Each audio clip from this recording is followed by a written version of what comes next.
This year, it is particularly joyful for me to be able to welcome back to Bioneers several women who have been incredibly important as friends, inspirations, and role models to me.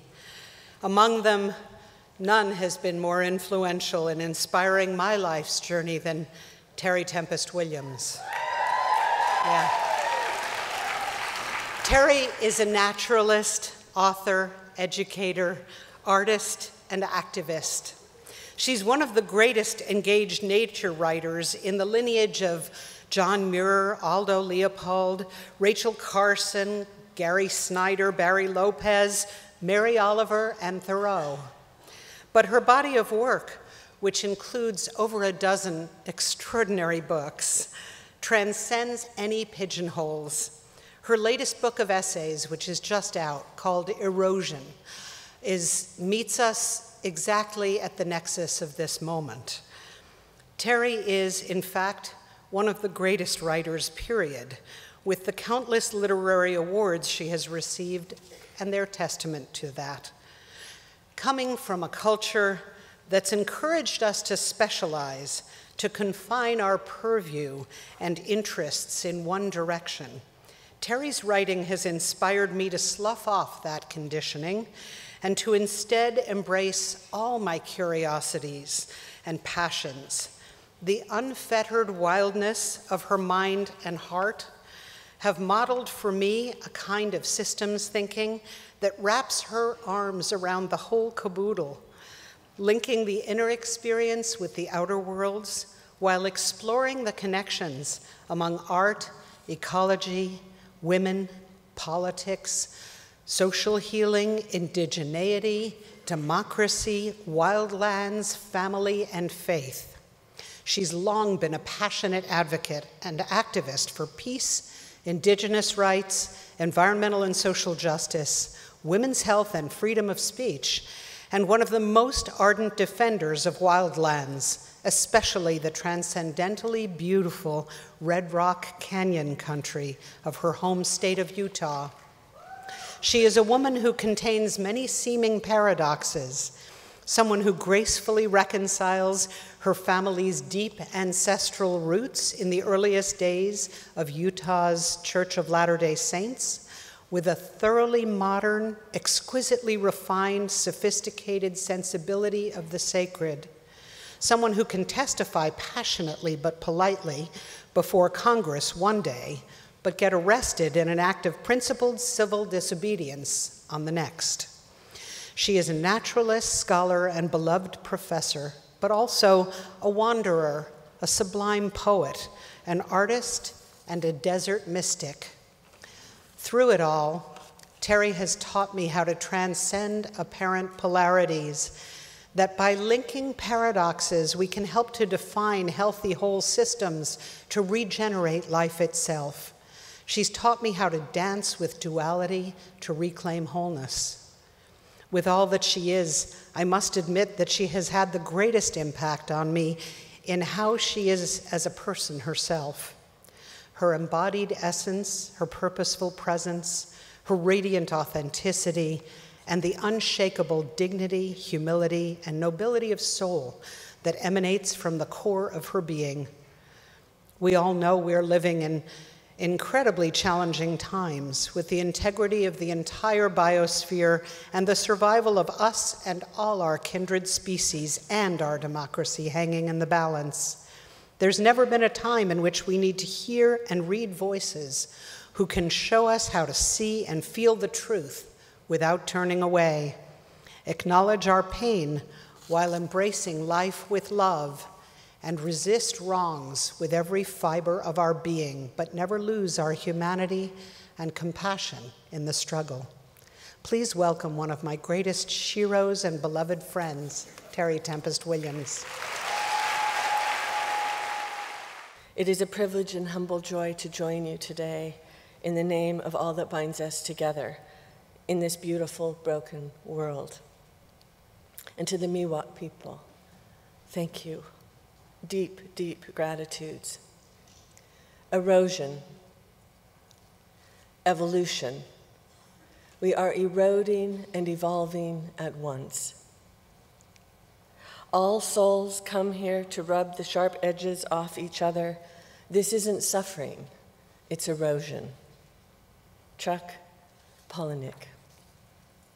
I come from an erosional landscape in the Red Rock Desert of southeastern Utah. To the south rise the La Salle Mountains, 12,000 feet high. To the north is the Colorado River running red, carrying the sediments of sandstone downriver. To the west is Porcupine Rim that holds the last light of day. And to the east is Castleton Tower, rising from the ground floor 400 feet tall. Wingate sandstone, one of the largest freestanding towers in the world. Eroding. This past summer, geologists from the University of Utah detailed the natural vibration of this sandstone tower. They enlisted 2 climbers to place a seismometer at the bottom of the tower and then climb and place another seismometer at the top. They wanted to listen to stone. What they found surprised them. This, from Science News and the Bulletin of the Seismological Society of America, was published last month. Quote, "At about the same rate that your heart beats, a Utah rock formation called Castleton Tower gently vibrates, keeping time and keeping watch over the sandstone desert. Swaying like a skyscraper, a red rock tower taps into the deep vibrations of the earth. Wind, waves, and even far-off earthquakes. Quote, "We often view such grand and prominent landforms as permanent features of our landscape, when in reality they are continuously moving and evolving," says Riley Finnegan, a graduate student and co-author of this paper. Lastly, most people are in awe of its static stability, in its dramatic freestanding nature, perched at the end of a ridge overlooking Castle Valley, said the geologist Jeff Moore, who led the study. It has a kind of stoic power in its appearance. Moore and his colleagues study the vibrations of rock structures, including arches and bridges. So this isn't unique to Castleton Tower. They just chose to focus on Castleton Tower. To understand what natural forces act on these structures, they also measure the rock's resonance, the way the structures amplify the energy of Earth that passes through them. Castleton Tower has a pulse. For those of us living in the valley, what we have intuited has been confirmed. Castle Rock is alive. Let's take this next few minutes, and I just want us to listen to the pulse of Earth. Castleton Tower.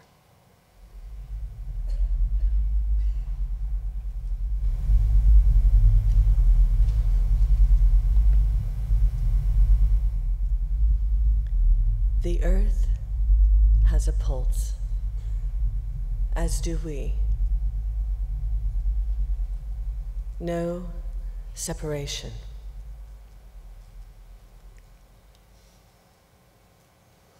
Our pulse, the pulse of Earth, Castleton Tower, is relational, born out of love and grief, disturbance and stillness at once.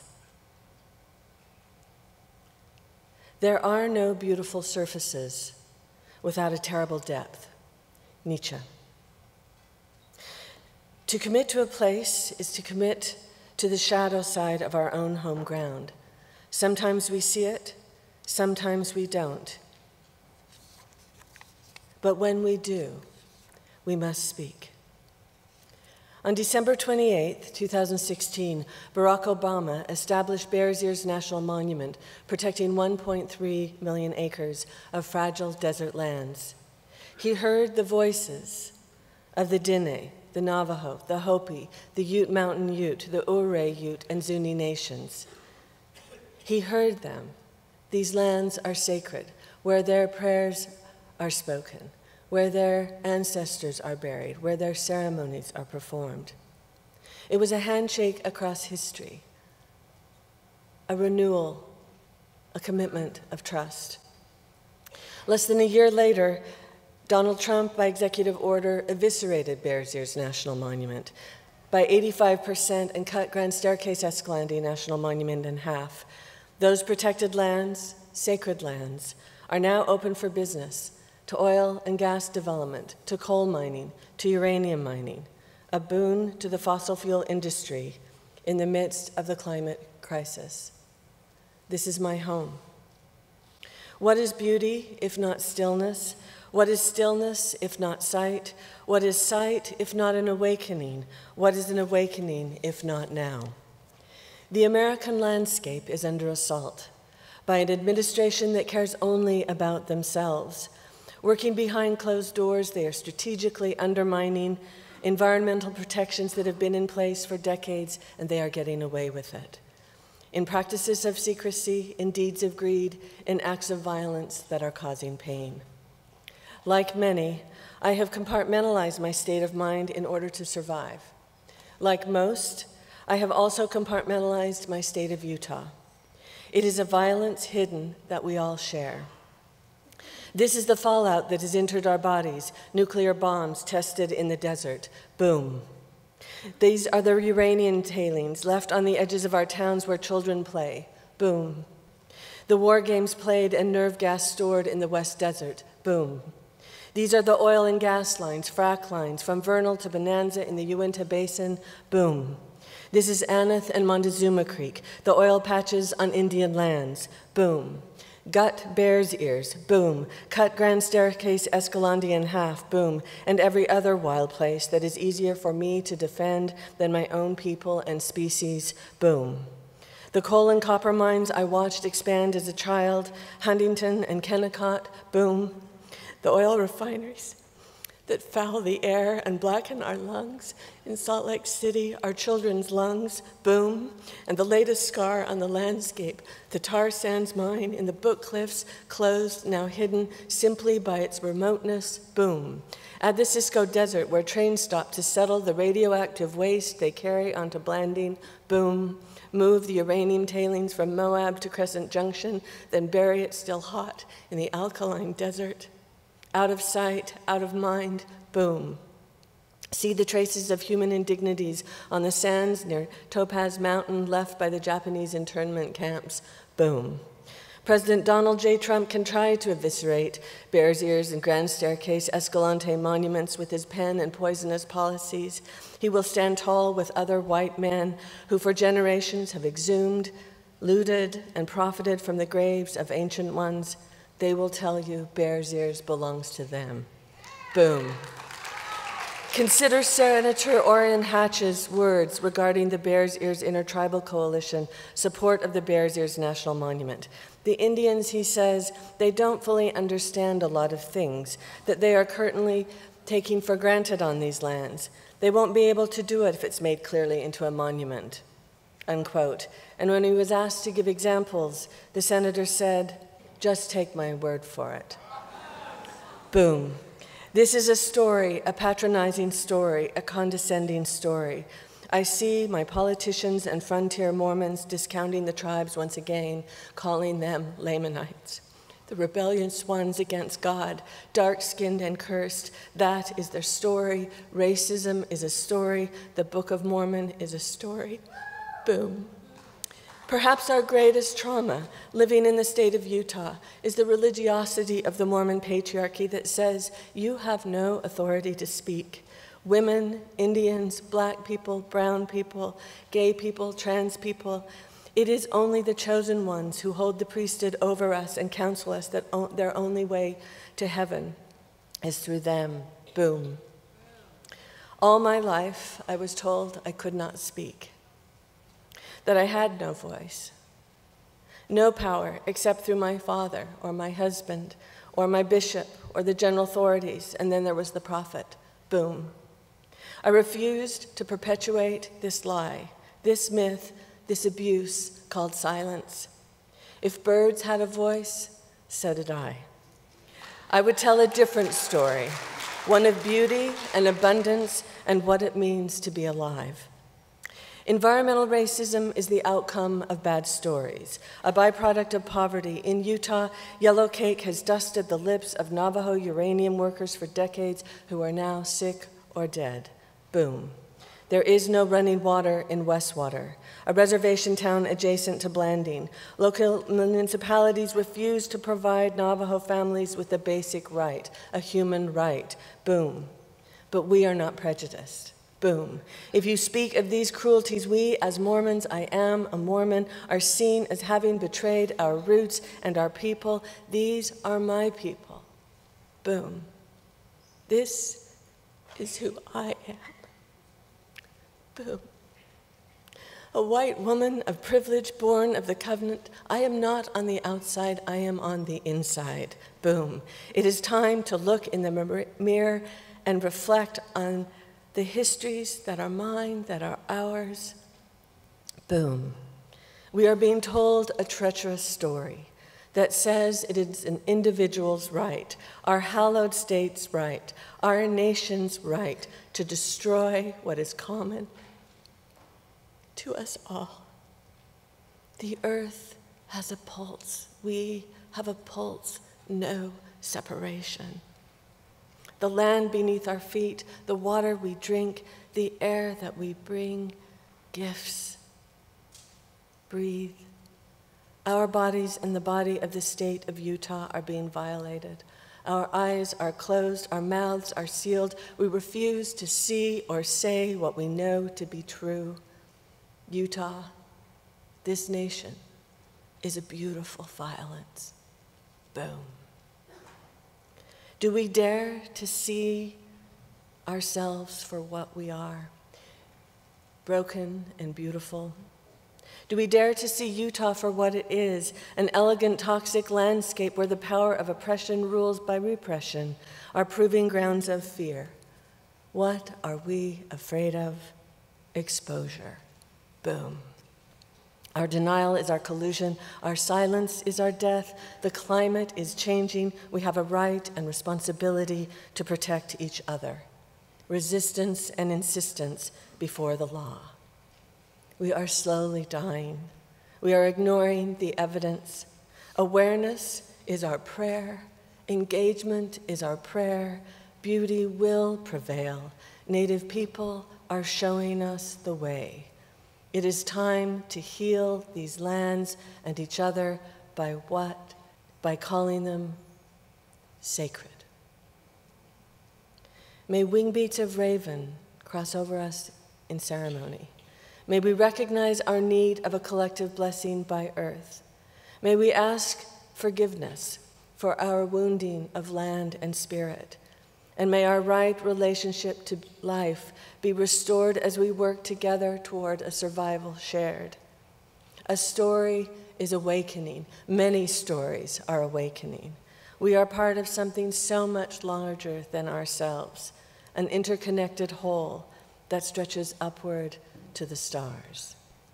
Coyote in the desert is howling in the darkness, calling forth the pack, lifting up the moon. We are eroding, we are evolving together. This is the place we create from. With love, with courage, in grief, and with anger. What do we do with our anger? With a name like Tempest, I can tell you I don't have a lot of hope. But I have sought wisdom from my elders, the elders that we live near. Willie Gray Eyes, a community organizer who now is a county commissioner in a Navajo majority in San Juan County, Utah. When he was told that he was not a resident of the state of Utah, that it was an illegitimate election from an illegitimate candidate whose family have lived in Navajo Mountain for generations. When they asked what right he has to the state of Utah, he simply said, "My umbilical cord is buried here." When I asked Willie what do we do with our anger? He said, Terry, it can no longer be about anger. It has to be about healing. Going to the source of our pain and recognizing it, owning it, apologizing for it, embracing it with a commitment to change.